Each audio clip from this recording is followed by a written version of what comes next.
नमस्कार दोस्तों, आपका हमारे YouTube चैनल पर स्वागत है।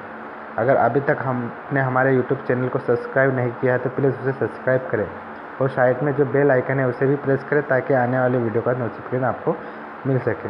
तो आज का जो हमारा क्वेश्चन है, मादा प्रजनन तंत्र में फैलोपियन नलिका यानी अंडवाहिनी कहाँ स्थित होती है, इसका महत्व क्या है। ठीक है, और दूसरा ही इसके साथ में एक क्वेश्चन है जिसको भी हम सॉल्व आज ही करेंगे। दूसरा जो क्वेश्चन है हमारा, स्त्री जनन तंत्र का नामांकित आरेख बनाइए। यानी इस एक वीडियो में हम दो क्वेश्चनों के आंसरों को देखेंगे। एक तो है स्त्री जनन तंत्र का नामांकित आरेख और दूसरा है कि स्त्री जनन तंत्र में फैलोपियन नलिका कहाँ उपस्थित होती है और इसका महत्व क्या है। तो आइए चलो देखते हैं इन क्वेश्चनों के आंसरों को। थ्योरी पढ़ने से पहले हम इसको थोड़ा चित्र के माध्यम से समझने की कोशिश करते हैं। जैसा कि आपको सभी को दिख रहा है, यह एक स्त्री जनन तंत्र या फिर मादा जनन अंग की संरचना है। ठीक है, इस तंत्र में सबसे नीचे की ओर योनि द्वार होता है। यहीं से स्पर्म या फिर शुक्राणु प्रवेश करते हैं।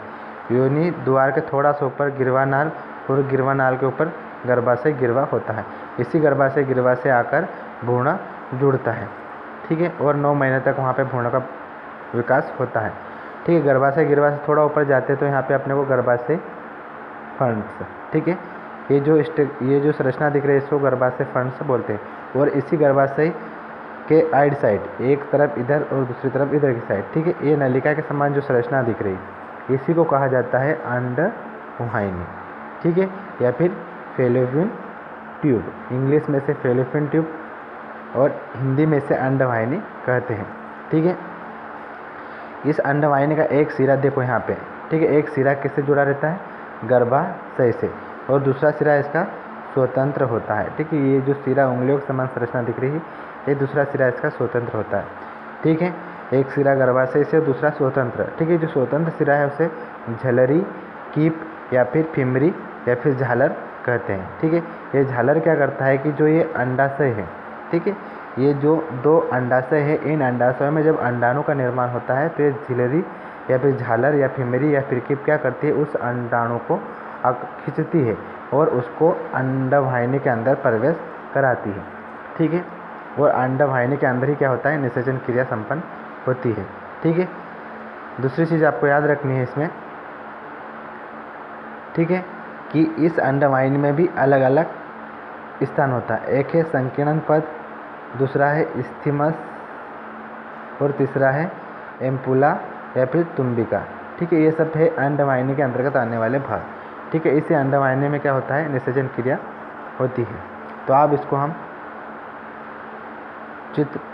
इसको हम थ्योरी के माध्यम से पढ़ते हैं और समझते हैं कि इसके बारे में हमको एग्जाम में लिखना कैसा है। तो आइए चलो देखते हैं इसकी थ्योरी।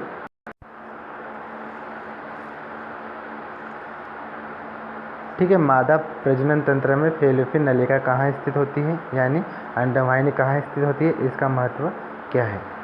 तो चलो इसका आंसर देखते हैं।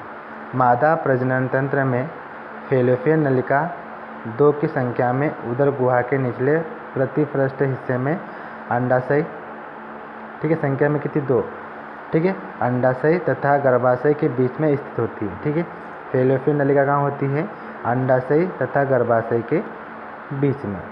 प्रत्येक नलिका की लंबाई लगभग 10 सेंटीमीटर होती है।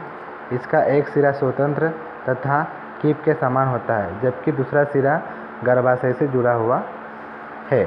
ठीक है, कीप के समान सिरा अंडोत्सर्ग से निकले अंडाणु को ग्रहण करके इसे अपने अंदर की सीलिया की गति के प्रभाव से गर्भाशय में पहुंचाता है।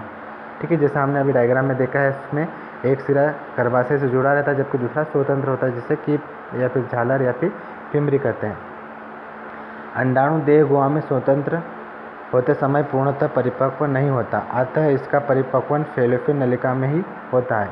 इन 2 कार्यों के अलावा अंडवाहिनी में ही निषेचन की क्रिया संपन्न होती है। इस प्रकार नलिका मादा प्रजनन तंत्र का मुख्य भाग है। यानी इस तरह से जो फैलोपियन नलिका है उसका महत्व होता है। तो आई होप आपको वीडियो पसंद आया होगा। इस वीडियो में हमने दोनों क्वेश्चनों के आंसर को देखा। एक तो मादा जनन तंत्र या फिर स्त्री जनन तंत्र की संरचना के बारे में, और दूसरा देखा है हमने कि मादा प्रजनन तंत्र में फेलोपियन नलिका कहाँ स्थित होती है और इसका महत्व क्या है।